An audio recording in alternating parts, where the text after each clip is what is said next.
На ТНВ новости Татарстана, в студии Алексей Калиничев. Здравствуйте. И вот наши темы сегодня. Когда входа нет и 3 туалета надо. Заключали фиктивный договор аренды туалетов в соседнем офисе. На какие проблемы пожаловались бизнесмены и какой выход можно найти, узнал Дмитрий Аринин. Целый год в суд как на работу. Чтобы успеть, потому что обострился диабет. Как жители улицы Украинская в Зеленодольске пытаются отстоять свой дом от аварийности. Почему двухэтажку посчитали опасной, у Альбины Минибаевой. Уколы подождут. Никогда не даст решения навоз говядины от вакцинированных против ящерных животных. Как республика готова противостоять болезни, узнал Рамиль Шайдуллин. Обещанного ждали 8 лет. Эмоции, конечно, переполняют. О новых счастливых новоселах микрорайона Салават-Купире Альбина Салгараева.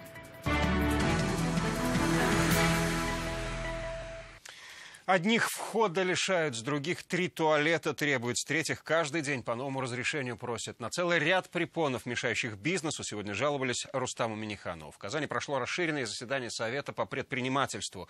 260 участников, министры и главы районов.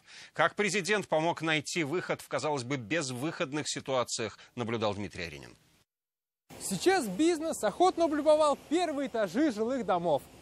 Чтобы открыть здесь свое дело, нужно жилое помещение перевести в нежилое. А для этого получить согласие 2/3 жителей дома. Многие так и сделали и начали работать. Но как потом показала судебная практика, если у бизнеса свой вход, то на него нужна уже 100% поддержка жителей. И это сейчас стало поводом к сносу таких пристроек и, по сути, к сворачиванию бизнеса. Как быть в такой безвыходной ситуации, бизнесмены спросили на Совете по предпринимательству.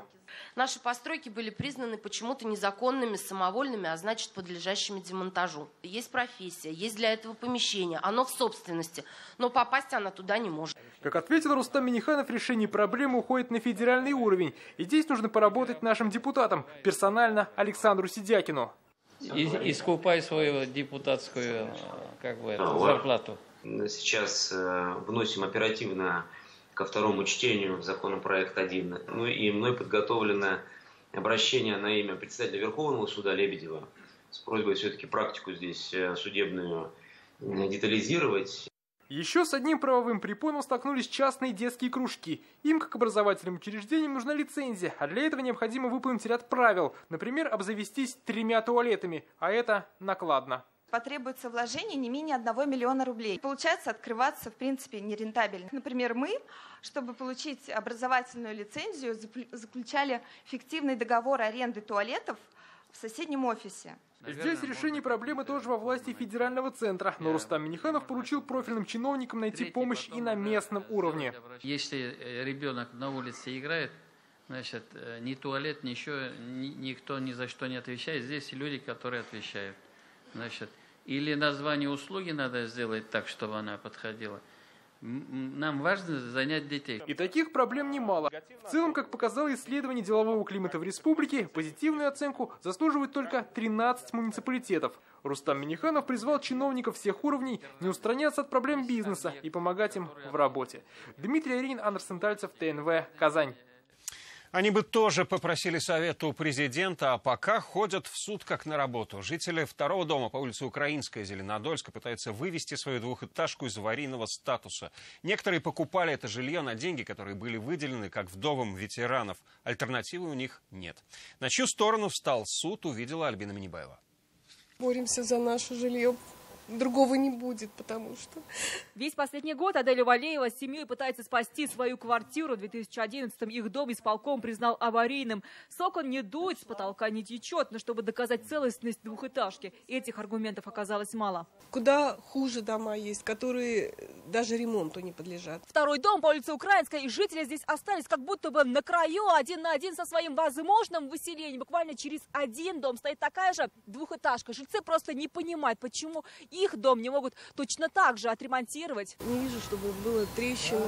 Зато их увидели эксперты. Представители сегодня вызвали в суд. Независимую экспертизу провели по решению суда. На 47% объект признали аварийным. Заключение не самое оптимистичное. Без наличия разрешительных документов, материального обеспечения и, скажем так, согласия жильцов на выселение на период ремонта, данных ремонтных работ будет, скажем так, неполным. Меня почти хотят лишить собственности. Почти все жильцы, пенсионеры, сегодня они запросили оригиналы документов о признании дома аварийным и ссылки, где они были опубликованы. Исполком убеждает, что все прошло по закону. В сети интернет, все имеют свободный доступ. Как ипотеки я не могу платить, не знаю я как. Дает около 500 тысяч. То есть за эти деньги невозможно купить ни одну жилплощадь. Больше исполкому предложить нечего. Сегодня суд все же решил признать дом аварийным, но жильцы собираются оспаривать решение вышестоящей инстанции. Альбина Минибаева, Игорь Романов, ТНВ, Зеленодольск. Пока одних выселяют, другие заселяются, на 102 счастливых новосела в Казани стало больше. Сдали еще один дом в микрорайоне Салават-Купера. Как долго ждали ключи от квартиры, когда заселят оставшиеся долгострой, узнала Альбина Асылгараева. Это традиционное перерезание ленты для некоторых начала новой жизни. 102 семьи сегодня получили ключи от квартир. Дом «Долгострой». Пока ждали, у Файзулиных на свет появилось 3 детей. Садик мы уже сюда присмотрели уже давно, потому что думали, уже в том году нам дадут квартиру. Мы сразу же детей на учет сюда поставили.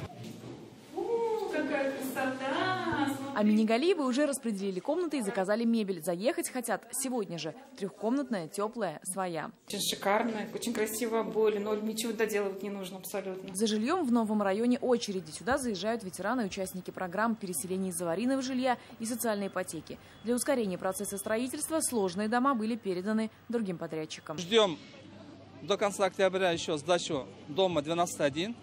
Там компания ООО «Народный дом». Ждем сдачи дома 12.5, который ЗОС должен получить завтра буквально. Где-то в конце ноября ждем дом 12.4. И в декабре 12 квартал завершается со сдачей 2 домов 12.2-12.3. До садика и школы рукой подать, но до центра столицы ехать все же далеко. Минстрой и Минтранс обещают пустить или трамвай, или электричку. С видом транспорта пока вопрос не решен. Жителям микрорайона еще придется потерпеть строительный шум, потому как работы в активной фазе. Параллельно благоустраивают территорию и к концу года обещали сдать еще 11 домов. Альбина Асылгараева, Марат Саидгараев, ТНВ, Казань. К другим темам. Между Татарстаном и Ираном развивается многоплановое сотрудничество. Рустам Минниханов встретился с чрезвычайным и полномочным послом Ирана в России Мехди Санаи. Гость поблагодарил за возможность посетить Татарстан и подробно ознакомиться с потенциалом одного из ведущих и экономически развитых регионов России. Сейчас от Ирана ждут инвестиции в Татарстан. Самое главное взаимодействие лежит общая приверженность международному плаву, совпадение позиций по многим ключевым, глобальным и региональной повестке дня.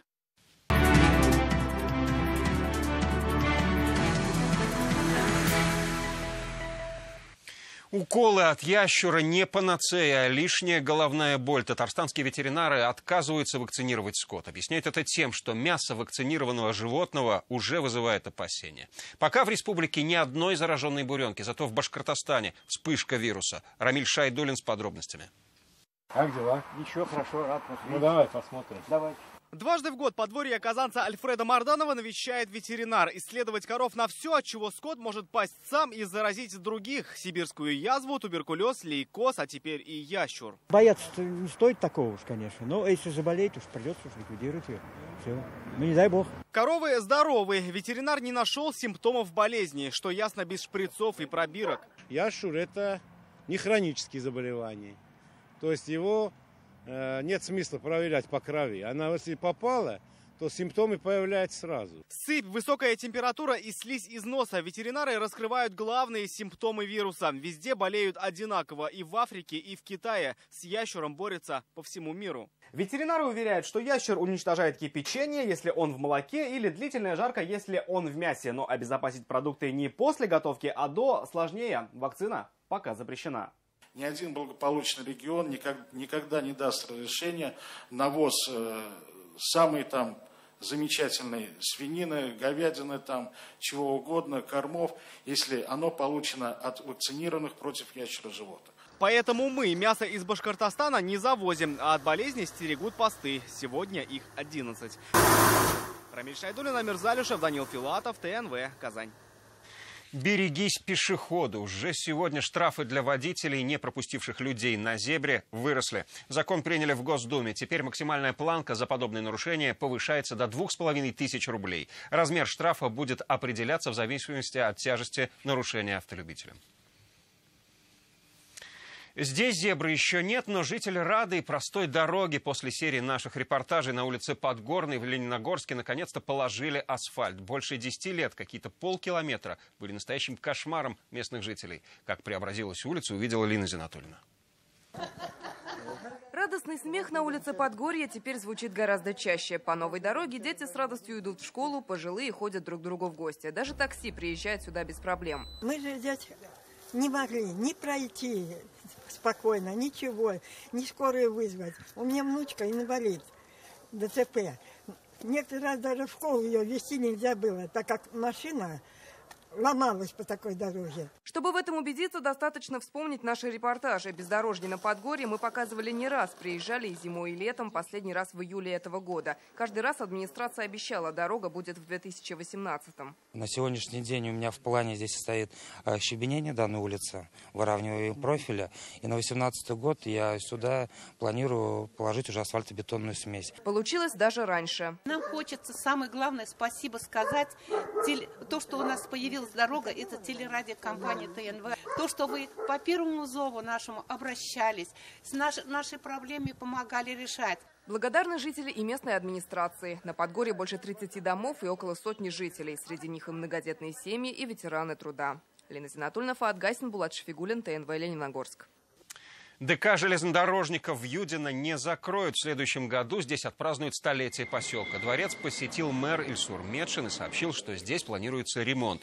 Юдинцы обратили внимание градоначальника и на площадь перед Дворцом культуры, которая также требует обновления. Шины вместо грибов и диваны вместо пеньков. Леса Татарстана превращаются в мусорные полигоны, бьют тревогу лесники. В республике каждый день выявляют по 5 таких свалок. Как человек убирает за человеком и кто ответит за мусор в лесу, разбирался Салават Мухаммадуллин. В лес по грибы, а на деле на мусорный полигон. Гора покрышек, бытовые отходы, холодильник, диван. На вид этой свалки не меньше 2 лет, и это только вдоль дороги. Чуть более старательные нарушители не поленились вывалить мусор прямо в лесу. Это как раз самые ценные леса, которые обеспечивают кислородом нашу Казань. Больше всего от подобных свалок страдает почва. Мусор на ней лежит годами. Обнаружить несанкционированный полигон помогает лишь современная техника. Квадрокоптеры, специальные навигаторы и вертолеты. Изучается морфология, смотрим там, паспортные копии паспорта, чеки разные.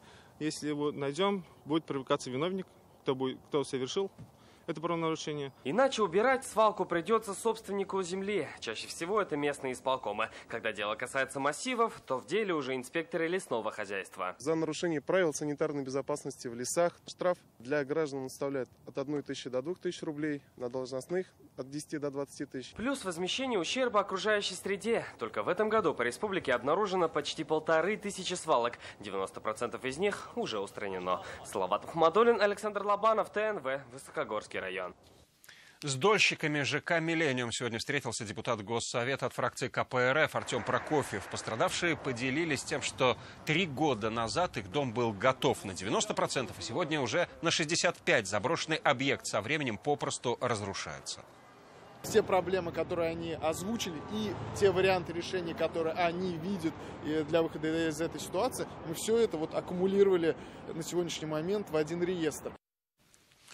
Более 30 звезд татарской эстрады, известные хиты всех времен. До церемонии вручения 5-й национальной музыкальной премии «Болгар Радиус» и «Милли» премии осталось 2 месяца. Подготовка к ней шла весь год. Чем в этом году удивят зрители, об этом в сюжете Алины Бережной. Раз, два, три! Вот так с легкой руки организаторы «Милли-премии» разбивают тарелку. Говорят на счастье, чтобы церемония прошла удачно. Сюда хочется такого же хрома, чтобы он такой же. Ежедневные бурные обсуждения, коррективы в программу, выбор декораций. К торжеству почти все готово. Остались технические вопросы. Подготовка к премии идет круглый год. Номинанты, певцы, чьи песни в течение года занимали первые места в рейтинге «Хит-парад месяца» телерадиопроекта «Кайнар Хит». Выбирают фаворитов зрители и радиослушатели. Мы ведем огромную подготовительную работу. Собрать и проанализировать предпочтения наших радиослушателей, телезрителей – это огромная работа. В этом году помимо традиционных номинаций выберут лучшего аранжировщика и автора песен. Общее число номинаций организаторы пока держат в секрете. Церемония вручения мили-премии не просто концерт, а фееричное шоу. Поэтому и подготовка соответствующая. Привлекли московскую команду, у которых очень большой опыт проведения мероприятий на федеральном уровне. И основной задачей каждой песни придать индивидуальности, чтобы она была яркой, запомнилась навсегда и надолго звучала у нас в сердцах. Церемония вручения пройдет 9 декабря. Организаторы обещают, она станет музыкальным событием года. Алина Бережная, Мирза Люшев, ТНВ, Казань. Ход времени над ними не властен, ведь они сами, время, часы Петропавловского собора обрели новую жизнь. Они остановились в середине 90-х и пошли только сейчас. Сказку о потерянном и вновь обретенном времени расскажет Ралина Абрамова. Они помнят еще Екатерину Великую, Александра Пушкина и Федора Шаляпина. Созданные в 1880 году известным мастером Петром Климовым, они измеряли ход времени больше 100 лет. Минуты отсчитывались. Раз, раз. Винтик к винтику, колесик к колесику. Анатолий Тимошенко ремонтировал часы на соборе не раз. Давно изучил все детали механизма. Сторожил часовни, он работает здесь уже почти 30 лет. Когда они тикают, отсчитывают, конечно, на душе совсем другое. Воспринятие времени совсем другое становится. Когда звон был. Окончательно стрелки соборовских часов стали в середине 90-х. Всему виной непогода. Да и сами часы уже порядком устарели. Пришлось менять. Только механизм современный, и проблем уже не будет. И даже когда на какое-то время будет отключено, они от электричества ходят, и даже если какое-то время будет отключено электричество, в памяти там сохранится время, и при включении электричества они снова восстановят прежний ход. На ремонт только южной стороны часов ушло 60 тысяч рублей. Зато новые будут не только измерять время, но и петь. Остальные стороны колокольни планируется отремонтировать в ближайшее время, как только найдутся благотворители. Тогда же часовой механизм снабдят и музыкальным боем. Ралина Абрамова, Андрей Сентальцев, ТНВ, Казань. Впереди вас ждет прогноз погоды, а сразу после игра «Динамо Акбарс». Всего вам доброго и до встречи на ТНВ.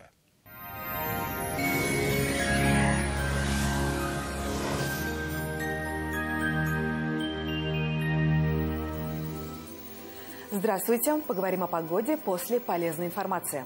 Спонсор показа – изготовитель корпусной мебели на заказ Данил Мастер. Быстро и качественно изготовит кухню по вашим размерам. 3D-проект кухни. Доставка и установка бесплатные. Только в октябре назовите пароль «ДМ Мебель» и получите 25% дополнительной скидки на вашу кухню. Данил Мастер. Настало время низких цен. Город Казань, улица Восстания, 23, телефон 2-167-166. О погоде. По данным сервиса Яндекс.Погода, завтра на юго-востоке в Бугульме, Бавлы, Азнакаево будет облачно. Местами пройдут дожди. Ночные температуры повысились до 4 градусов. Днем столбики термометров покажут 11 градусов выше нуля. На северо-востоке, в Нижнекамске, Набережных Челнах, Елабуге дожди ожидаются в ночные часы. А вот днем будет малооблачно и без осадков. Ночью плюс 4, днем 10 градусов тепла. На севере республики Менделинске, Агрызе, Менделеевске ночью пройдут небольшие дожди, 4 градуса. Днем небо прояснится, столбики термометров покажут плюс 10. На северо-западе, Варске, в Кукмаре, Балтасе солнце выглянет из-за туч. Ночью будет прохладно, всего лишь 1 градус выше нуля, днем до 10 градусов тепла. Жители юго-запада Татарстана ожидает ясная погода без осадков. Ночью плюс 1, днем до 11 градусов выше нуля. В центральных районах в Чистополе, Альметьевске, Мамадыше осадки также маловероятны. Ночью плюс 3, днем воздух прогреется до плюс 11. Настала золотая пора. Самое время гулять на свежем воздухе, наслаждаться природой. И еще одна полезная информация. Спонсор программы «Старейшая частная офтальмологическая клиника «Третий глаз» приглашает всех желающих для проведения всесторонней диагностики и необходимого лечения с использованием новейших моделей офтальмологического оборудования. Всегда рады вам помочь. Адрес: город Казань, улица Спортивная, дом 3. Катаракта. Клиника «Третий глаз» предлагает эффективное хирургическое лечение катаракты. «Третий глаз» 273 17 17. Высокий доход ближе, чем кажется. Кредитный потребительский кооператив «Семейная копилка» объявляет акцию. Только в октябре при оформлении сбережений по программе «Накопительная» предоставляем пайщикам сертификат на покупку бытовой техники. Все подробности по телефону 239 17 36. Город Казань, улица Чистопольская, 55. Спонсор программы – кредитно-потребительский кооператив «Семейная копилка». Время идет, доход растет. Ждем вас по адресу город Казань, улица Чистопольская, дом 55. О погоде в столице. Завтра в Казани ожидается солнечная погода без осадков. Температура воздуха в ночное время +2, +4, днем 10-12 градусов. Ветер южного направления до 4 метров в секунду. Атмосферное давление 758 миллиметров ртутного столба, влажность воздуха 70%. Ожидается магнитная буря. Берегите себя. И еще одна полезная информация. Санаторий Бакирова – одна из ведущих здравниц Татарстана, известный далеко за пределами как республики, так и России. Ежегодно здесь поправляет здоровье более 17 тысяч человек. Целебные грязи и чудодейственный климат, забота опытных врачей и гостеприимный персонал помогут вам поправить здоровье. Хотите почувствовать тепло? Хотите почувствовать заботу? Целебный, комфортный, уютный санаторий международного уровня. Пора в Бакирово.